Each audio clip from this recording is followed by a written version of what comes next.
Hi everybody, I'm Kisha Yala, your host. In this season, we will talk to Marissa and to Thomas.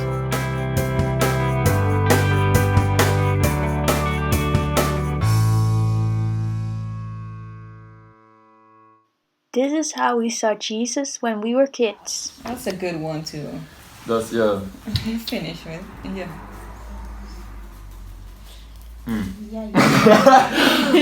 that one. Okay.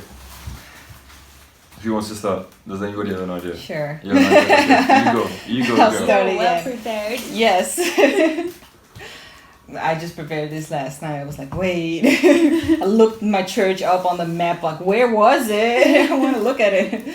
That was very fun. Took a picture with you. Yeah, that was. It was very fun to revisit everything. Thank you for having me. Yeah, what I thought of Jesus as a child, because I read the Bible so much, I guess I just saw him as a friend, a big mystical being who just loved us. It's just a big friend. This how I, as a child, just looked at him. Nice. I don't remember this. I just want to say it in between. Maybe that'll help. But my parents told me that once, when I was a kid, we were driving home from somewhere and the car was making some very weird noises. And they thought it was going to break down any minute. And I was just like, God, please help this car. Help us get home. Something like that. I was just a child, a kid. And the car just went and we came right in front of our door and it stopped. That was it. That was the car. Yeah. We just got home and I was just like, yeah, that checks out. I was completely sure it was gonna work. I wish I could get that faith back, but that was very good. Yeah. Same. I would just I trusted him completely, I think. If I have to get off that story. Yeah. Nice. What about you? Is it me? Okay.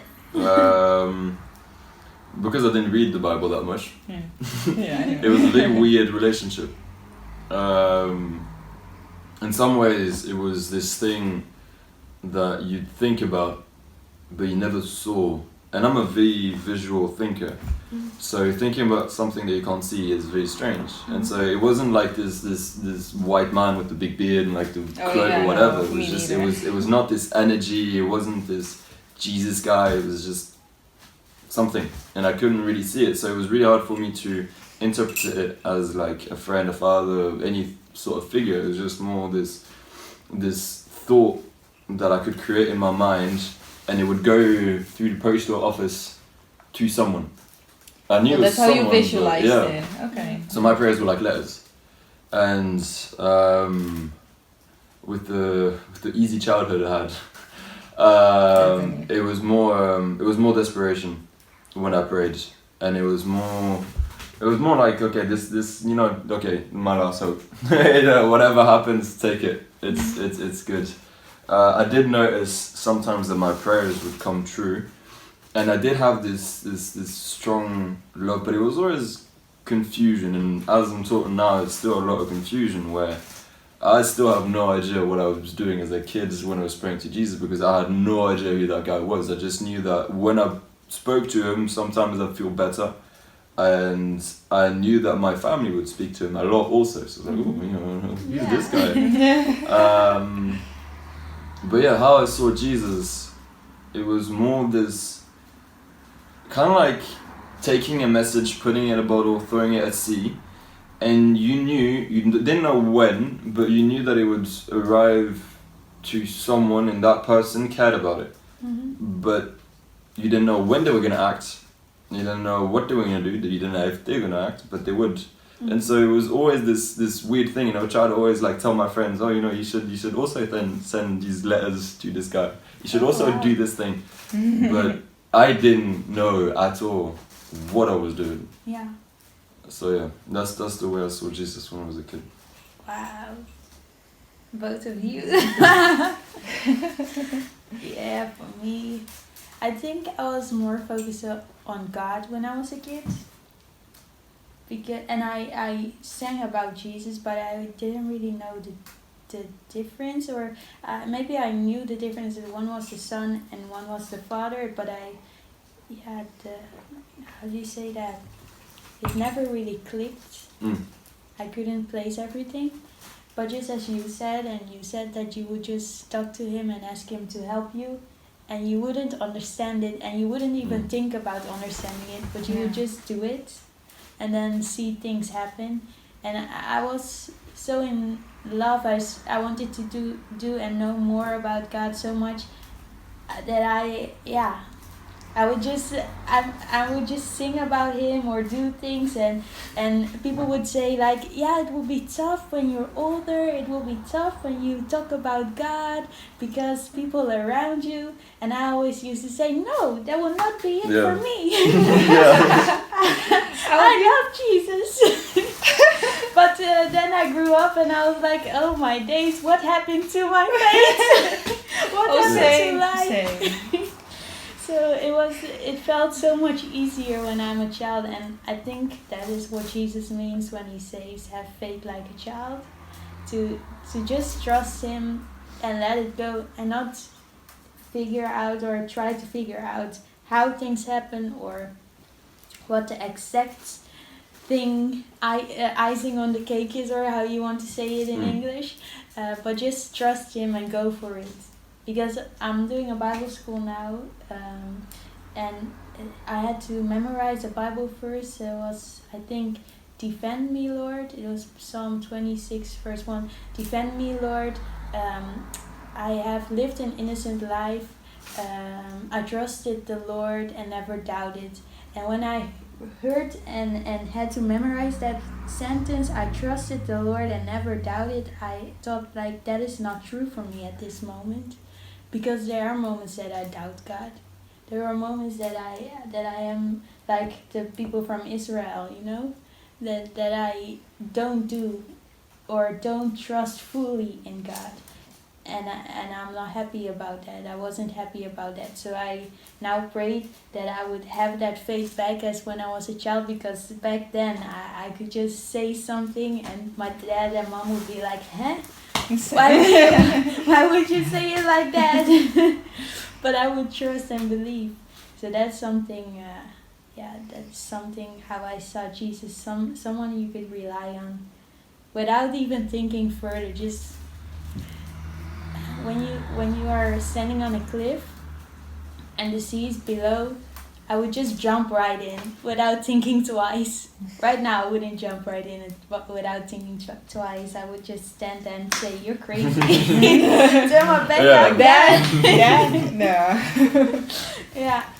So that is a good summary.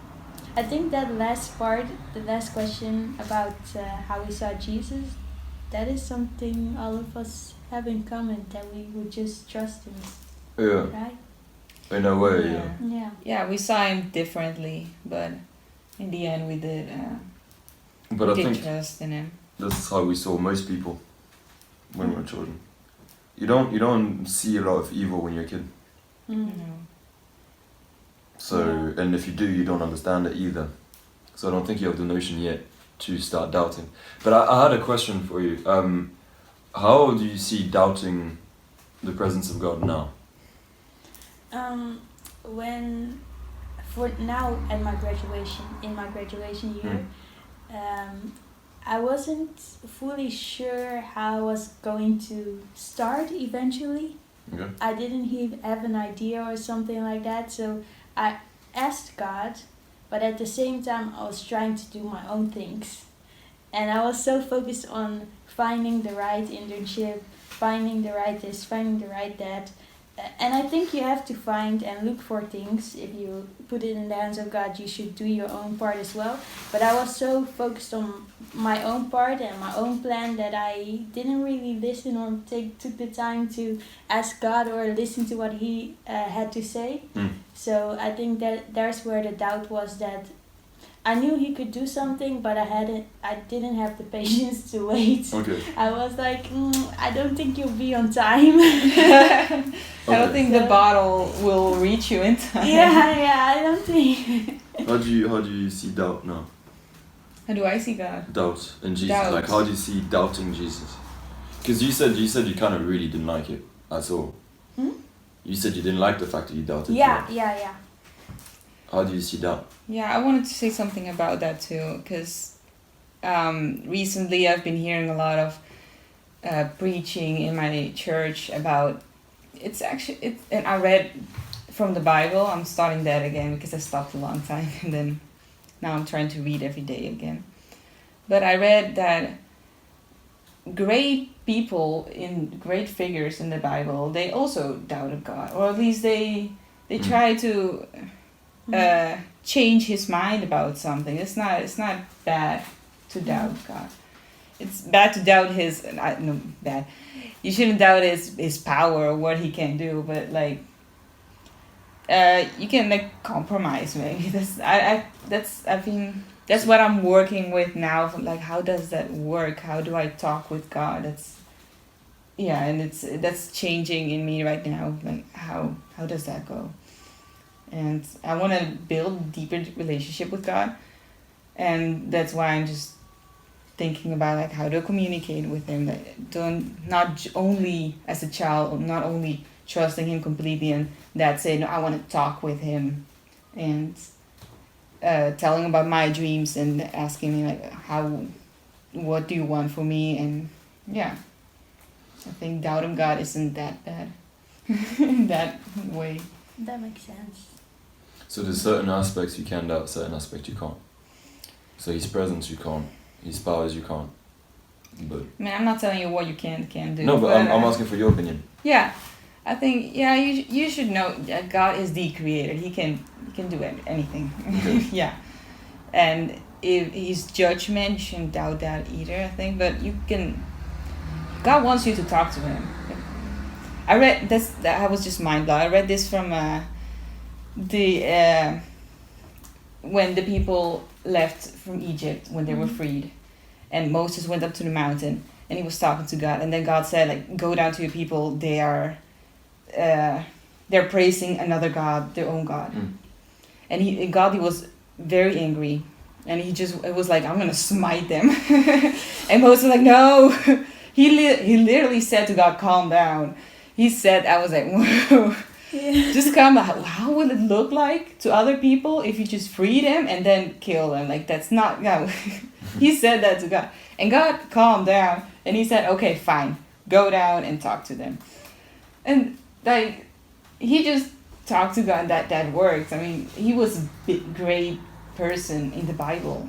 And another, like Abraham, I think, God wanted to eradicate a city of people who were very full of sin. And He said, what if I find 40 people that are good people? Then I won't. What if 30, 20? Like, what if 10? Okay, then I won't smite them. Yeah. And He saved the one good person, Lot, right? And that's just, yeah, you can talk to God. That's my perspective here. Okay. Yeah.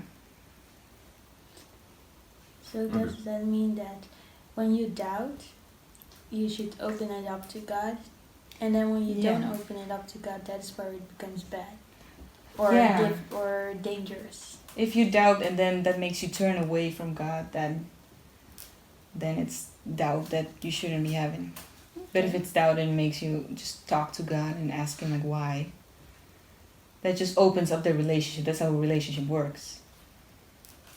That makes a lot of sense. That was way more than I expected from the answer. Yes, she just preached to us. Yeah. Oh. Yeah, for real. Yeah. Because like my point of view with doubting is actually you can doubt His presence. Like, all of it. And that's not necessarily a bad thing either, because I mean, if there's proof, right? If you start off with the idea that He might not exist, then you're gonna look for proof that He doesn't exist. You're also gonna look for proof that He does exist, because you know, like the scientific method, you're trying to see the arguments. And so I think doubting His presence is kind of fundamentally good, you know, because you're gonna make your own proof that He does exist. You're gonna make His own proof that He doesn't exist, and then you're like, and then you make the choice. But whatever choice you made, and I think that's the difference when you were raised as a Christian and you become a Christian, is I think when you start doubting His presence, and then you reach the conclusion you want, because it's not what your parents told you. It's, okay, He doesn't exist because, I don't know, that girl rejected me. Ugh, you know, shame. But then He does exist because when I was climbing or whatever, I didn't slip. Or like I did slip, but then I landed on that random rock and it somehow like fixed my back problems. I don't know. You know, like yeah, it's how you look at it. And it's your proof. It didn't happen like your back wasn't fixed because of a rock to somebody else. It was your back. And so I don't know. I kind of look at it that way. Yeah.